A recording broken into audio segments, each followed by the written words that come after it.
The Comics Cube, everyone. We're back with Mark Waid, and we are talking absolute power. How are you, Mark? Doing good today. How are you this morning? I'm Afternoon, doing wherever, whatever it is, where you are. early morning. All right. Yeah. so, um, my first question to you about absolute power Mhm. is very simply Yeah. when it gets collected in an absolute edition, Will it be will, absolute power? That's really funny. will it Good be idea. called Nobody's absolute? asked me that. Um, it seems like 27 years ago you were in the middle of writing an event called The Kingdom Right. with various writers doing all of these little spin-off books, and now you're writing a new DC event with a different group of writers and different group of artists. Looking back on all of that, how does it feel? It's always a challenge. Let's just put it that way. It's always a challenge, but hopefully, when all is said and done and the dust settles, we'll have something that is worthwhile. I feel like we will. How do you feel that you've grown as a writer since 1997? I I think I've learned more or been more aware of the fact that with events, they're still about people. This is the thing I have to keep drilling down on with absolute power myself as a writer is that there's big giant like issue 2 is like wall-to-wall action, which is great, but I can't have that in 4 issues because then it's just pyrotechnics and none of it is the human element. So that's the part I have to keep remembering. And I think I've gotten much better at that. Do you think that you didn't really have that kind of sensibility with, when you were doing the Kingdom or even Kingdom Come, really? I mean, I think I knew that on an academic level, and I think I practice it pretty well. But I just think I'm more cognizant of it now. Mm-hmm. Um, and speaking of absolute power, in 5 sentences or less, how would you describe what absolute power is about? Sure. So throughout the DC universe in the past year or so, we've been ramping Amanda Waller up to A-level villain status. She's been, we've seen in other books, she's co-opted Green Arrow. She has struck at the Flash family. She has stripped Mr. Terrific of all his Terrifictech. She's done other things in other books. She's allied with Failsafe, who was a Batman villain. And so this is her culmination of all her schemes. This is a plan that has been years in the making of hers. And what it is taking the powers from all the superheroes, using a squad of specially designed Amazos to drain all the superpowers of all the heroes, and now they are hunted, they are wanted, they're on the run, and they're being captured right and left, and they have to find some way to strike back at Amanda Waller, Failsafe, and their ally, the Brainiac Queen, uh, the trio of evil, if you will, find some way to triumph over that. And I think I put them in their most unbalanced fight ever. I think that I put them deliberately in a place where the heroes just have no hope. There's seemingly no way to strike back. They're human now, and they've got no resources. There's no Batcave. There's no, fortress. There's nothing to fall back on. There's no Hail Mary here. So that's what absolute power is the heroes trying to find some way to strike back against the ultimate villains when they have no powers. I know that you like to come up with things that, despite the very extensive history of superhero comics, have never been seen before. Right. And that sounds like something that's never been seen before. Right. On Um, this scale, no. Not on this scale, where everyone just has no powers. Right. How do you balance the fact?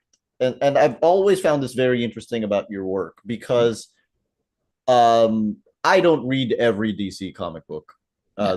that's out. I've never, I never have. But Yeah. when I read your work, I don't really feel like I need to have read all of the history Cool. behind these characters. Like, and in this case, a couple of the key new characters sorry, a couple of the key characters are new.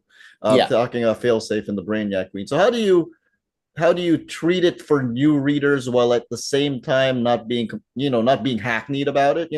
Like right. I mean, I've always been good at context. I think I've always been very, very mindful of the fact that every comic is potentially not somebody's first comic, and I don't ever want anybody to come into one of my comics without knowing what's going on. So we've done we've done the free comic book day issue, which has an Absolute Power prelude in it that sets up these characters. If you miss that, we have a book called Absolute Power Ground Zero that comes out the week before Absolute Power #1. And that also not solo stories, but stories focused, 3 stories focused each on Amanda Waller, Failsafe, and Brainiac Queen that very clearly spell out who they are and what they want.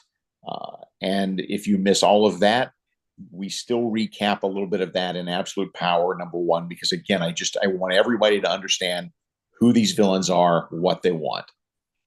I feel like ever since the advent of DVD, Yeah, a lot of people have taken on the mentality of, well, if I haven't been there from the beginning, then I right. can't jump into it now.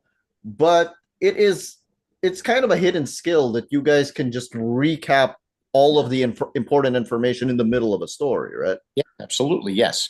And it's important. I mean, we lose sight of that sometimes because we know this stuff is going to be collected in a trade edition down the road. And so you don't necessarily want to repeat yourself with every story so that when you read it all in one chunk, it gets repetitive. But at the same time, there's ways, there's just techniques of being able to make sure that information is in there without feeling repetitive. This is the part where I tell the audience, the people watching right now, that the reason we're doing this interview on this date is because this weekend is the final order cutoff for Absolute Power Ground Zero. Right. So if you, And so if you yeah, want that, this is the day to tell your comic book store, please order this for me. by the end of Sunday is your deadline for telling Yeah. your comic book store, and it'll be coming out every week. Um, did you pitch the premise for Absolute Power, or was the book assigned to you? It was a combination of both. They wanted an event uh, because they're without going into detail. There's things structured that come after the event that are pretty big for the DC universe. So they came to me wanting an event. I someone earlier, I think in the chain of editors or somewhere in a writers conference, had thrown out a rough idea of Amanda Waller, Brainiac Queen, Failsafe. I I believe I'm the one who brought to the table the idea of powerless heroes. I could be wrong, because what's cool about DC at this moment, and it's always been true to some degree, but at this moment it seems very, very aligned in this way that all of the writers are in communication. We're all talking about it to each other. We're all throwing out ideas for each other, and it's a very cooperative time at DC between the writers and the editors, as we're all just making sure we're on the same page. So, pieces of this come from Chip Zdarsky. Pieces of this come from Tom Taylor or Tom King or Scott Snyder or whoever. But I'm the one who was asked to pull it all together. Also, you'll be working with Dan Mora on Yeah, Absolute Power, and you're always yeah. working with Dan Mora these days. I will always be working with Dan Moore as long as I have anything to say about it. Yeah. Is which begs the question: is World's Finest going to be on hiatus, or No, no, no. We're continuing with World's Finest, and we will have a couple of guest artists okay? after issue 29. I don't know. We haven't assigned them yet. I don't think so. That's the plan. While Dan, because Absolute Power is not only 4 issues, it's 30 pages every issue. So even for someone as fast as Dan, that's a lot. Yeah, I mean, he was doing World's Finest. You guys were doing World's Finest and Shazam at the same time. Yeah, he can do 2 books a month. He's Yeah, crazy that way, but he can do 20-page books a month, but he can't do 30-page books a month. two good 20-page books a month. So, that's That's very impressive in this day and age, I think. Yes, it is. Yeah. Um, when one of the things that I realized when looking at your new World's Finest imprint, looking at how that played into Batman versus Robin, and how World's Finest Teen Titans is playing into Absolute Power. Haywire was in the Free Comic Book Day comic. Right. Right. Um, and I've never been a particular stickler for continuity, Mhm. but even I must ask: is World's Finest now the canonical continuity of DC Oh yeah. Comics? Oh yeah. It has been since day one, which is how we were able to tie into Lazarus Planet, which is how certain elements of the Metamorpho arc with the Amazos bleed into what's happening with the Amazos and Absolute Power. It's it. There are still all there are going to be some rough spots. There are places where I Mhm. have, I think I used the captain at some point in one arc of World's Finest, and looking back, I probably should have put somebody else in that place.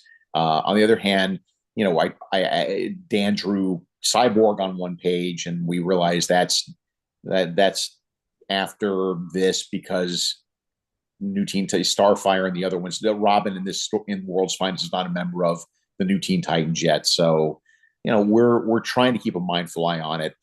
The thing about continuity is it's a really good tool, and I love pulling from it whenever I can. But at the end of the day, if I can make a better story, that's what I'm focused on. People confuse continuity with consistency sometimes, right? Mhm. What people really want is consistency. That if continuity really mattered all that much, then The Simpsons completely collapses under its own weight, right? Um, so I'm mindful of continuity. I try very hard not to break it. On occasion, I may sort of try to slip something under your nose. One of my favorite things about your Flash run, and I Mm. can say the same thing because it was happening at it is kind of what was happening at the same time as James Robinson and Tony Harris's Starman run, Yeah. was that you would pull things from DC history and you would make it look as if that was the continuity, Mm-hmm. even though it never happened. Right. Like, Exactly. Like the backstory of Max Mercury being Quicksilver exactly. stuff. Yeah. I love that sort of retconny stuff. So that's fun. But unless you looked right into the actual publication history, you would never know that it never happened. Right. Exactly. I know I pulled that trick a few times. I can't, other than Max, I can't think off the top of my head, but I know I've done that a little bit where you think that, I presented it as if it's a known fact when in fact I just made it up. Can I just tell you also that in your World's Finest Teen Titans run, which I just pegged in my head as happening 10 years ago, Yeah. because it was the Teen Titans, I was like, hashtags and influencers, that seems anachronistic. Oh, Yeah. wait. Yeah. It's, yeah, there's two things to bear in mind there. One is that, 10 years is a ballpark figure. I'm thinking more like 8, but even still, you know what? By the time that stuff gets collected in trade paperback and a year from now and stuff, that window of time shrinks quite a bit. It You know, does.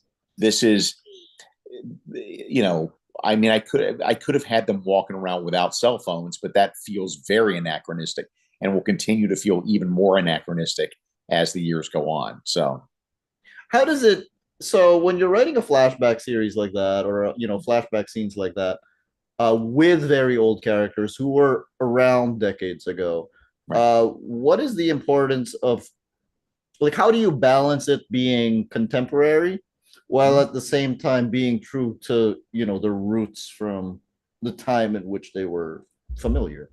I'm not sure I have a good answer to that. I just think I'm very mindful of that. I pay a lot of attention to that because I don't want any of these characters to feel so retro that they feel old fashioned. I mean, my secret weapon there is Dan. My secret weapon there is Dan Mora because Dan can take anything from the golden or silver age or the bronze age and make it look modern and contemporary without seemingly without any effort.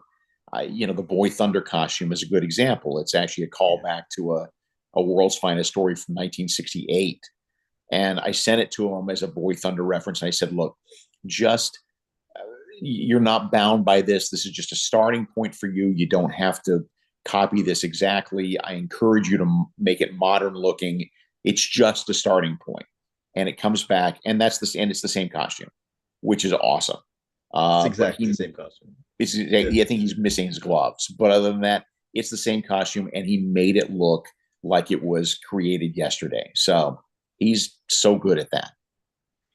It's a pretty amazing skill. Yeah. That basically what he does is he takes something that was designed a long time ago, but just because of his style, and I also think it's because style. Really, that's exactly it. Yeah. Yeah, because he doesn't draw like Brian Hitch. Because I think if Brian Hitch had drawn that costume, then it would look kind of, like Brian Hitch was drawing a costume from the '60s.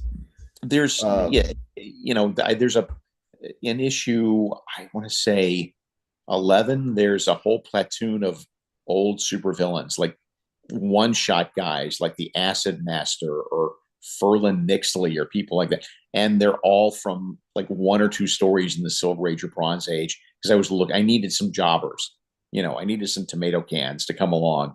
And I sent Dan the reference on all of them, and that's what they look like back then. It's just that his style makes them look contemporary. I know that you clearly love Superman and Batman so much. Are we safe in assuming that they're taking center stage in Absolute Power? For the first couple of issues, the way it's structured is I asked going in, I talked to the other writers and I said, listen, I don't want to impose anything on you, but if it's cool with you, it would be great if during the 4 months of Absolute Power, we also directly tied into Superman, Batman, and Wonder Woman, their ongoing series, because that reinforces the idea that it's important, right? It's not just tying into B level or C level series. It's tying into Green Lantern, Batman, Superman, and Wonder Woman. And so therefore, in issue 2, we will see that the heroes are grouped up and sent off in specific missions. And that takes them off the table for some of those characters like Superman and Batman, off the table for part of issue 3 while they're off in their own series, right? Doing their missions and their thing that then at the end of 3 come back to the main story. So they take center stage, yes, in 1 and 2. But what I found out as I wrote the thing is that and this is often the case, like the things I thought were going to be true about the story when I started are not necessarily the kind of the things that are true about the story as I get into it. So I find that the story is actually more about Dreamer and John Kent and Nightwing and some of the less prominent superheroes in the DC universe, because they're able to level up or I guess everybody levels down. So in that sense, they're all on equal footing. And because of that, I get a chance to put the spotlight on some of the second stringers, if you will, and make it clear that they're just as important to the DC universe as the Trinity. If no one has any powers, then don't the Bat family just take over? They pretty much do. In fact, I'm trying to think of. I'm trying not to spoil anything, but I guess it is a bit of a spoiler. But Nightwing is clearly the leader of this resistance. Not Batman, not Superman, not Wonder Woman, but Nightwing, because he has the most experience in leading a team. So the other Bat family members are, yes, they're doing what they can, but there's no Bat caves. Amanda Waller knows Bruce Wayne is Batman. She knows all the secrets of all the heroes, and therefore there's a limit to they can't just like suddenly roll out a bunch of bad equipment they've had hidden away. Amanda knows where that stuff is. There's no, they can't just go grab a bat wing. Amanda knows where that stuff is, and she's got it blocked off. I know that Nightwing being the leader is a spoiler, but I also feel that for longtime fans, it's an expected spoiler. I think so. I don't think it's a big surprise, but at the same time, it's a bit of a surprise, but it's one of those that once you see it, it makes perfect sense. Of course, he's the leader. Would you consider, because I've heard people say that Nightwing is the heart of the DC Yeah, universe? I would say everyone likes Nightwing, and within the DC universe, I think everybody respects him, not just because he is the son of Batman, but because I think for some they respect him because he is the son of Batman. I think some of them respect him because they know Batman and they realize anyone who can survive being the son of Batman is really something special. He's like, you're Batman, but we like you. Yeah, exactly. Yeah, Batman, but charming. Yes. We have a question from Mike Aidson, and he's asking about the size of the event. So he likes that the main Absolute Power book is only going on for 4 months, but what kind of conversations go into whether to make a book a tie-in versus a mini series? How many books the overall event should be? How long the main series should be? Does editorial decide all of this before they approach you, or is it a conversation? It's a conversation. It's really, it all starts with the story and then becomes, okay, how big do we need this story to be given what we've set up? So again, like I said, I'm the one who specifically asked for Superman, Batman, and Wonder Woman for 3 months. So that gives me 9 issues there that directly tie into what's going on in the main book. The each of the Amazos, there's 7 of them corresponding to each of the magnificent 7 of the classic Justice Leaguers. There was to be a 7-issue series going alongside this called Task Force 7 that focuses on those Amazos and their quests. And it's not just 7 one-shots. There's a runner throughout all 7 issues that I wrote that tie it all together. And again, also brings something back to the main book. Green Lantern also ties in. So it sounds like a lot, but here's the thing.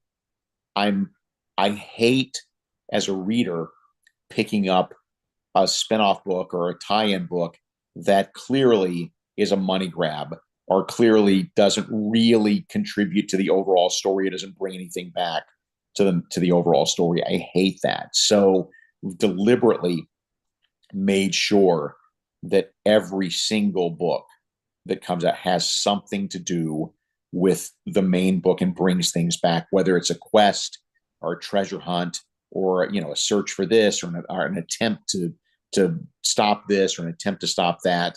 They're all of those things tie back into the main book.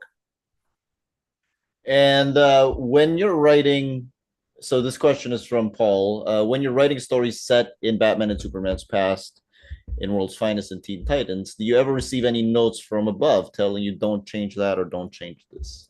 No, not really.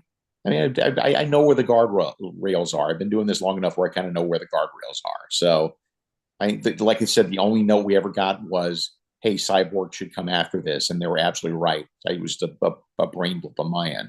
Those are the kind of notes we get. That's it. Can I tell you one thing that happened in Teen Titans that surprised me that you did it and Yeah. that you were able to do it? Was it Charlie Parker? No, it was Aqualad and Donna Troy were a thing.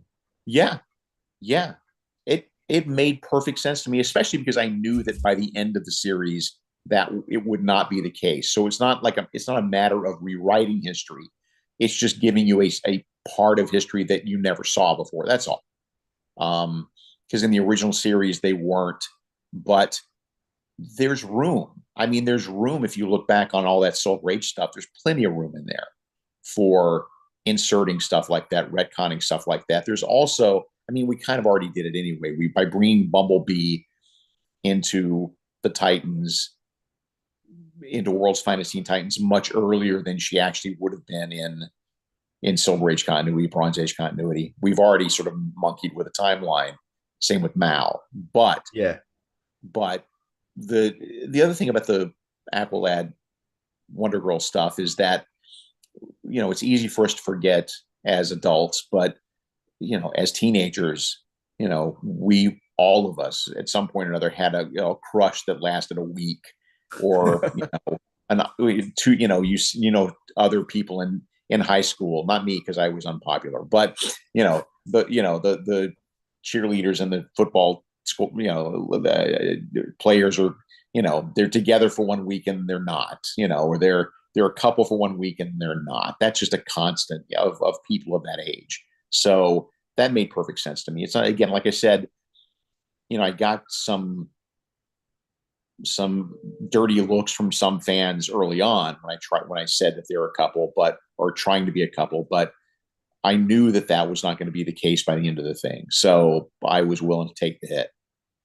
What steps do you take to no matter how long you've been writing these characters, to make it sound more contemporary when it comes to the teenage speak? Because like when you first introduce them as a couple, you call it a situationship, Right. and I feel like I feel like that's not a common thing unless you're a new writer.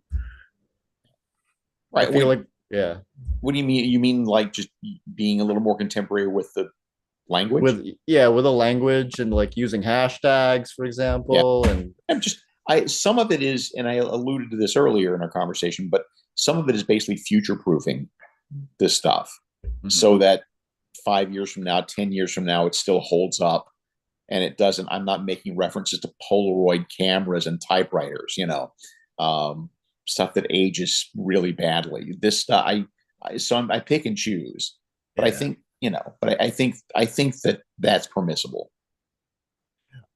We have a question from again from a Mike saying,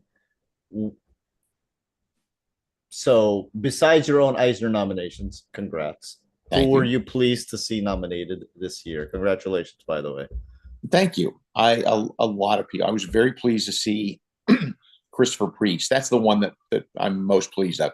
Christopher Priest being nominated for that Superman Lost miniseries.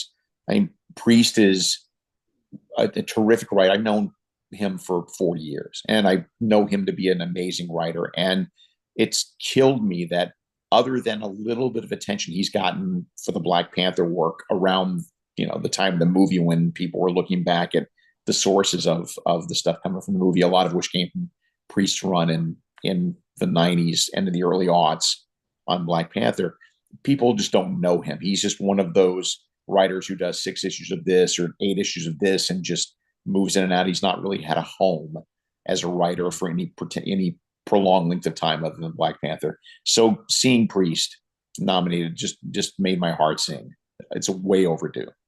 Yeah, I think he's very underrated. Yeah. Yeah. You alluded earlier to the fact that there's going to be a lot of changes in the DC Comics Yeah. in DC Comics after Absolute Power is over. I feel like a common criticism of most events is that they don't really end. They mostly just set up the new status quo. And what Right. is the challenge there because you have to set up the new status quo. So what is the challenge there to balance that up? I mean, I do, but I try to minimize that as much as possible. We plant seeds, but I don't. I need this story to have a beginning, middle, and end. I need this story to have a definite conclusion, not just something that sort of trickles off so that it sets up something else. What it sets up is something I'm involved in as well. So at least I have some control over that, right? I can define where the break point is. But it's all I can tell you is I swear to you, you will get a complete story when all is said and done. That's I'll take your word for it. Yeah. Uh, and I mentioned Brian Hitch earlier, so you know what I'm going to ask next. Yeah. October, November. I think that's the plan. I think Superman Last Days of Lex Luthor was put on the schedule way before it should have been put on the schedule. And so I know Kevin Nolan is working on issue 3 now. I know that, Brian is finishing issue 3. I think the plan is to reissue number 1 in September, just to remind people that we're alive. And then issue issues 2 and 3 in October and November and wrap the thing up. I think that's the plan. I think it's brilliant because I think I really really liked issue number 1. I remember we spoke about it about a year ago. Yeah, about a year ago. it's really kind of embarrassing how long this thing has taken to come out. But I mean, if it was solicited early, it's not your fault. Exactly. I held no responsibility. I finished my scripts 2 years ago. So this thing has been like 6 years in the making. I think is I came up with the ideas at least 6 years ago. So I I want to see this thing finished more than anybody. Promise me. Promise you. How getting back to absolute power, how does it what is it like writing somebody like Dreamer who was brought in from a different medium? Right. Is It's really just watching those shows that she's in, knowing that character, and then Nicole Maines, who played the character, is also basically stewarding that character in the DC universe as she's turned out to be a terrific writer herself. And so, talking to Nicole, working with her, and reading. I'm doing my research. I try very hard. If I'm working with a character I've never worked before, I can't read everything they've been in, but I certainly go back and look at more recent stuff. So I've got the voice. this next question is from Paul. He's Yeah. asking, at heart, is Amanda Waller a good person? She certainly thinks so. Um, she is complicated. She is. I'm working very hard not to make her a mustache twirling supervillain. Right? She genuinely believes that superheroes breed more. The chaos that superheroes breed outweighs the good that they do, in her point of view. There are reasons for this. Some of this will become apparent in a 3-issue miniseries that's happening at the same time called it's basically an Amanda Waller Year One that is written by John Ridley. That is basically our definitive backstory and origin for Amanda Waller. And John is also, making abundantly clear that she's not just, curse superheroes. I hate you because I'm a bad guy. That doesn't make any sense to me. There's a line, I think, in issue 2 of Absolute Power that I think helps define her when the heroes are down and someone then suggests, okay, well, if we want real leverage, let's go after their friends and loved ones. And Amanda says, no, those are civilians. Those are the people we are here to protect. We do not go after them, which I think is a pretty unexpected thing for a villain to say, but I think she cares about humans and humanity. It's the chaotic superheroes that she is up against that she wants to see gone. It's those metahumans she doesn't like. It's the metahuman she doesn't like. It's those costume characters who are running around lawless and without supervision that she just can't abide anymore. Suffice it to say, in the Marvel universe, she would be Team Iron Man. Yeah. Oh yeah. She would definitely be Team Iron Man. She would be Team Thunderbolt Ross, is what she would be. Yeah. She would be Team J. Jonah Jameson.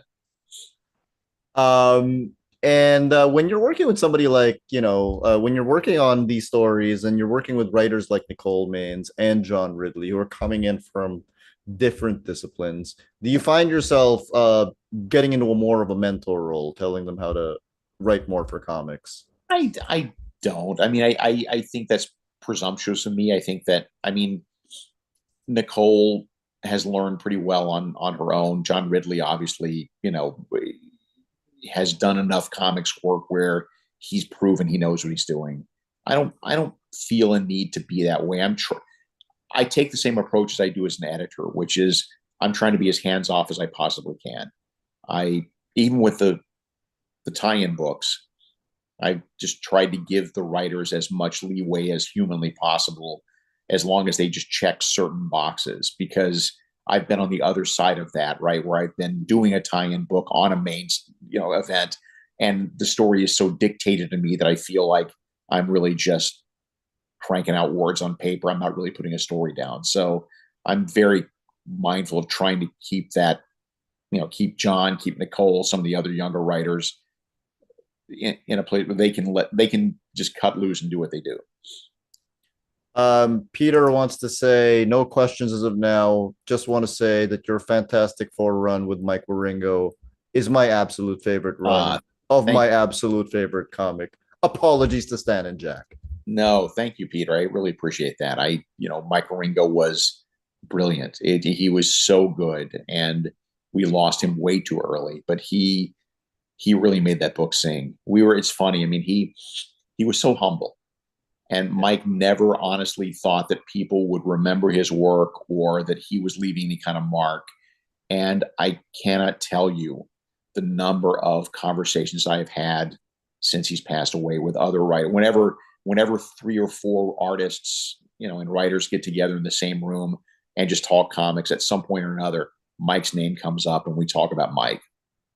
He was amazing. I don't Yeah. know what.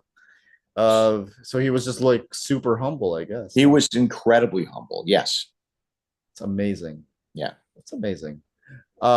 Michael Edson says, "Oh boy, thank you for speaking your mind about U.S. politics, despite the fact that it could alienate some readers. Yeah. What aspects or themes of modern politics do you find influence your work the most nowadays?" It's a good question. I mean, I don't pull in anything specific. I'm not trying to do lampoon what's going on in the world today in comic It's books. too easy. It's too easy. But the thing that influences me the most out of current politics is unfortunately negative. It is that it's such a cynical world out there right now. If we have learned anything in the last 8 years, it is that we have not progressed one iota as a nation in terms of our views on what's right or wrong, our views on LGBTQ, our views. I thought we were progressing. I honestly thought we were becoming less racist, less misogynist, you know, less callous nation. I really thought that going into 2016, and I don't think I've lost a lot of my faith in America. I've lost a lot of my faith in my fellow Americans, and the despair of that is not. That's the hit.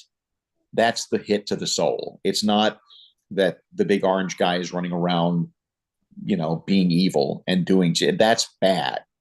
But it's worse to watch people that you thought were reasonable human beings become cult members. And it's not, politics before this, when I would talk politics with my Republican friends, we were at least had some common ground.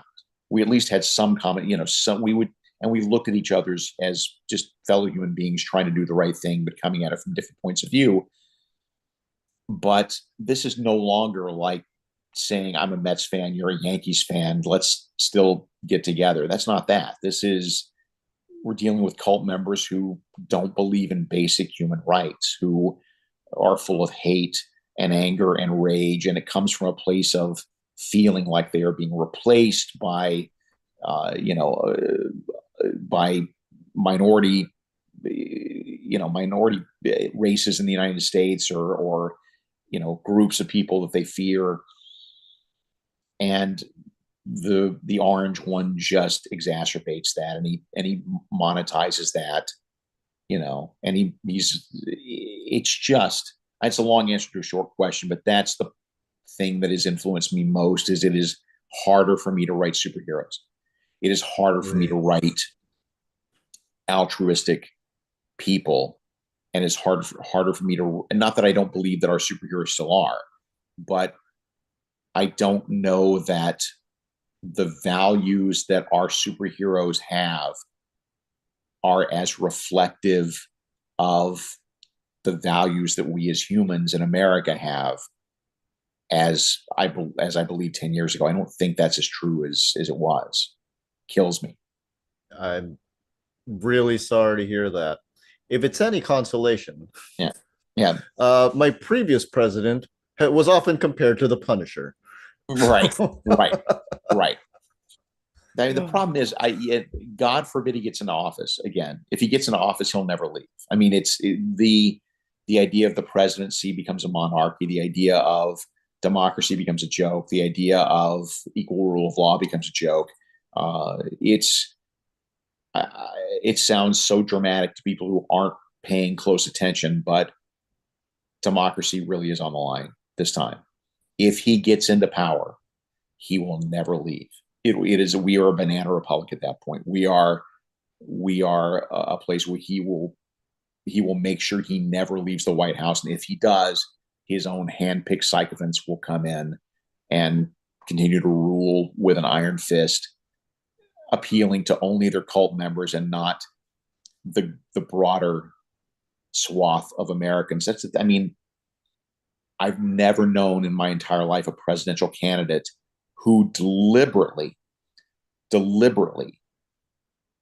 says to only a small portion of the United States, I am there for you. I will represent you. The rest of you, I hate. Like, no one has said that. Presidents understand that their job is to lead all Americans and to be there and to watch out for and to provide for all Americans. This is the first presidential candidate in my lifetime, maybe in history, who has gotten this far by saying, screw most Americans. It's my cult members and followers who I am representing. Yeah. And I heard the news yesterday about 34 indictments. Yep, 34 indictments, all guilty on all. I mean, it's nice to see him finally held accountable for his actions, but at the end of the day, we all know he'll get this appealed past election day. He's not going to face any consequences of this. And right. If that happens, then all this stuff goes away. If he manages to win, then every court case, every trial, every charge against him, almost all of which are completely legitimate, if not all of them, they all go away. Mm-hmm. Let's change the subject to something a little more upbeat, because I just feel I need a drink. Yeah, thanks, Mike. Thanks, Mike. No, it's a fair question, Mike. I hope I answered your question. He also asks, when you started Shazam, you spoke about how Dan Mora was the co-storyteller because of how he broke down the flow of pages. Yeah. Has that continued for Absolute Power, or are you writing tighter scripts like you were with World's Finest? No, I'm still writing. I'm writing tight scripts, but with the idea that Dan is free to play with them. He's not going to do anything crazy like put in a whole new scene I hadn't thought about before, or take stuff out that should be there. It's all there. But I find more and more that Dan is playing with the pacing of the story more than he has before. He's feeling a little bit more able, and he's perfectly welcome to do that. Suddenly, a 3-panel page becomes a 6-panel page. Suddenly, a 4-panel page becomes a 2-panel page. Look, as long as he's telling the story, that's all I care. Is it as crazy as what George Perez would do to you? Not quite as crazy, where George would just suddenly, no, because George would insert scenes. That's the thing that George would do. Would just suddenly say, so here's 3 panels of 2 characters talking that isn't in the plot. Dan doesn't do that to me. Here are dead characters. Yeah. Here's a bunch of dead Legionnaires. Put them in the story. Yeah. Speaking of Legionnaires, Paul asks if the Legion will be showing up in Absolute Power. They will not. Dude, I have the entire DC universe in this story. I think there's probably only maybe 15 characters that are in the current line of DC Comics that don't get screen time. The lists I made over and over again of I went through the last 2 years of DC Comics, all of them, to make sure I was accounting for everyone who's currently in action in the DC universe. And I worked my butt off with Dan to give as many of them screen time as I possibly could. And even still, the whole, I couldn't get to everybody. So Legion, are you kidding me? There's no way. What about for World's Finest? No plans, but I never say never there. Mike just said sorry for that's fine, Mike. Captain Makasu just wants to say he just wants to thank you for all his works. He's loved everything he's read from you. Oh, that's nice. Thank you so much. Again, I'm nothing without my artist, though. I'm nothing without my artist. Dan Mora is amazing. Emma Lupacino was great on Teen Titans. She was, they all bring something to the table. Paul is asking, what are your favorite current DC books not written by yourself? Okay. I like Nightwing a lot by Tom Taylor. Anything Tom does, you know. I like what Tom King is doing in Wonder Woman a lot. I like what Josh Williamson is doing in the Superman books.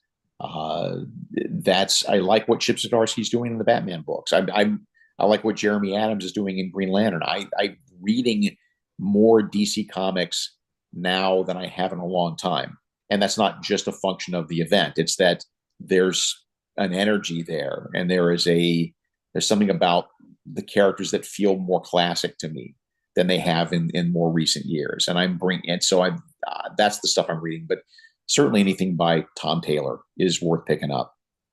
Can I just say, reading Jeremy Adams's Flash run at 40 was Yeah, giving me similar feelings as yeah. reading your Flash run at 20. I was certainly picking up a lot of those same vibes, and he's a good guy. I mean, we've had lunch and broken bread many times and talked about Flash, and he and I are very much on the same page about who Wally is. It was pretty cool because I always felt that after your run, like, I liked Jeff John's run, but I felt like he was focusing more on the rogues Right. a lot. And then once Wally had kids, I fell into that whole Spider-Man trap of like, well, that story's over. Right. Right. Yeah. And luckily, Jeremy's managed to pull that off. JV asks, do you have a favorite Marvel hero and why? Probably Spider-Man, which is pretty. No, that's not true. Captain America. I don't know what I'm thinking. Spider-Man's on my brain because I was talking about him last night, but Captain America, like far and away. I've loved that character forever. I like the costume. I like the things he stands for. I love that shield. That's my favorite Marvel character. Spider-Man's probably second. I don't think it surprises people to know that Captain America is your favorite Marvel character, considering who your favorite DC character is. Right, exactly. Emblematic and iconic. Yes. But what would you say is the key difference between the two? I mean, they're very similar. I think that I think that the I don't think that when I say difference, I don't think they would be in opposition on anything. I think they would be in opposition as Steve Rogers and Clark Kent. I think they would oppose each other on the notion of Cap coming down on the side of national security and Clark Kent coming down on the side of people's right to know. And that's a conflict. If I ever got a chance to put those two in a story, that's the hook I would use. But as Superman and Captain America, I don't think they would be differing in any way. I do think that after a long time of thinking about, many years of thinking about it, I think what I've finally decided is what Captain America stands for more than anything is not the Declaration of Independence, and not and not the American dream so much that he represents the Bill of Rights. I think that's what Captain America represents is the classic Bill of Rights. That's what he believes in. That's what he hangs his hat on. I know that you really like using supporting characters. Yeah. Jimmy Olsen is very prominent in World's Finest. Yeah. Are you using supporting characters prominently in Absolute Power as well? There's no room, dude. There is no room. Lois shows up early on, but there's just no space. What about what interactions, if it's not a spoiler, like what interactions have not happened yet that you managed to do in Absolute Power that you're excited to show people? There, Barda and Nightwing, who have two incredibly different ideas and philosophies about how we're going to deal with this. That's a big one. Just bringing Airwave in the story, Airwave, and an old DC character who no one remembers, and yet trying to make him a big part of it, and having other characters relate to this Tyro kid who barely knows what he's doing. I think that's been a fun part. Airwave, the other Hal Jordan. The other Hal Jordan. Yep. I just love that. And this is my excuse to put him in something. It's pretty cool. Yeah. That's pretty cool. Okay. JV is asking what plans did you have for the X-Men while you were on the title? Oh gosh, I Do no you longer. remember? I don't even remember. That was so long ago. I appreciate the question, but about 3 issues in, my only plan was to get away. My only plan was to leave. Um, it was not a rewarding experience, which is a shame. So, but at least we got Onslaught out of it. Yeah. When you began World's Finest, you had a big list of characters that you wanted to get to. We are now past the 2 year mark. Yep. Which characters are you surprised have taken prominence in the book so far? And which ones are you surprised that you haven't gotten to yet? That is Mike's next question. I still am trying desperately to get to my Bizarro Man Bat team up. I really want to do this. I'm struggling to get there. There's certain villains. There's Amos Fortune. There's the Atomic Skull. There's heroes.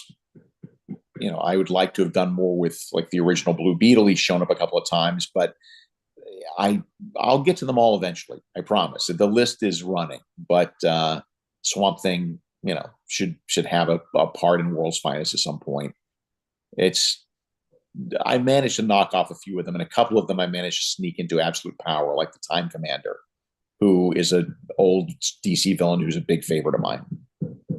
I feel like you have a reputation among fans about as being a Silver Age traditionalist. And I don't really think, looking at your body of work, that that's true. Thank you. I keep pounding that drum because I don't think that's true either. I think that it's a very easy way of looking at what I do. But I mean, from my point of view, all I'm doing is taking from history and updating and modernizing, and I'm not bound to the storytelling tropes of the Silver Age. I'm not bound to the simplicity of the Silver Age. What I'm trying to do is there was an excitement and an innovative spirit to the Silver Age where everything still felt very new, that I'm just trying to carry over into modern comics. That's all. Yeah, because I feel like if you were, then you wouldn't be focusing on Nightwing and Dreamer and No, John Kent. exactly. I wouldn't have John Kent in the story if all I cared about was 1968. I would, but I don't think that's fair to modern readers, and I also think that it makes me a better writer and makes me, work harder in the best to focus also on characters that were created, just in the last few years. I some of them are really interesting, and why not do something with them? It keeps me fresh. Uh, Paul is asking, I love how you gave Barry Allen a role as the multiverse chronicling guy.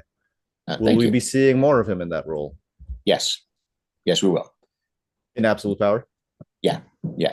And actually, I'm looking at the clock. We need to wrap up in the next few minutes. So Got we got it. like last couple of questions. Yes. JD's asking, Kingdom Come is approaching its 30-year anniversary. So Any thoughts on its legacy 30 years later? I'm just thrilled that there is a legacy. I can't believe that, writing it back in the day, I never would have dreamed it had the legs that it has. I'm so, how cool is it to see that insignia used in the Superman movie coming up? You excited? Yeah, yeah, I really am. Everything I've heard about this movie, everything I've heard about James Gunn's take on Superman gives me confidence. And I also love that Kingdom Come has continued to have prominence. Me too. Again, I'm very grateful to the readers who keep that alive. I'm very grateful to Alex Ross for for partnering with me on this. I hope that 30 years from now people will still be talking about it. That would be awesome. I've got one more question that I've Yeah, been meaning to ask you since the first time I've ever interviewed you, and I always forget to ask you. As sure. a Superman writer and as a Superman fan, the way Superman is written now, with married to Lois Lane, Lois knows a secret identity and everything. Is there still a place for Lana Lang? My immediate answer is yes, but I'm not sure what it is. It's not as a love interest. It's not the same role as it would have been back in the day before Lois and Superman were married. I don't know what that role is, but she's just too interesting and classic a character for me to dismiss. So, if I ever get my hands on the Superman book at some point down the road, I'll find a place for Lana. I promise. Okay. My last question is, of course, about absolute power. Sure. Will you? So you've mentioned that the multiverse, Barry will be doing the chronicling the multiverse within absolute power. So the multiverse is involved. Yes. So DV is asking, is Wally West prominent in absolute power? He's very prominent. He's very prominent. The John Jones of the classic superheroes, of the classic mainstream superheroes, John Jones gets the shortest shrift only because there was a specific place in the story for him that doesn't have him front and center. But Superman, Batman, Wonder Woman, Green Lantern, Wally as Flash, the Aquaman, they all have roles in this story. And so again, I'm working very hard to make sure that at one point or another, if I can pull it off, that at one point or another, somebody, everybody gets a moment of spotlight if I can make that happen. And Wally plays a prominent part. Thank you so much, Mark. This was a great conversation. Thanks for fielding the questions. I know we were back and forth. No, that's okay. On absolute power. My pleasure. So again, this weekend is your last chance to ask your retailers. Don't forget to order absolute power. Yep. Midnight at the end of Sunday, guys, is your last chance to get absolute power ground zero. All right. And on that note, I'm going to go write more absolute power. There's pages due. Thank you, Mark. All right. You bet. Appreciate it. Take care. Bye-bye.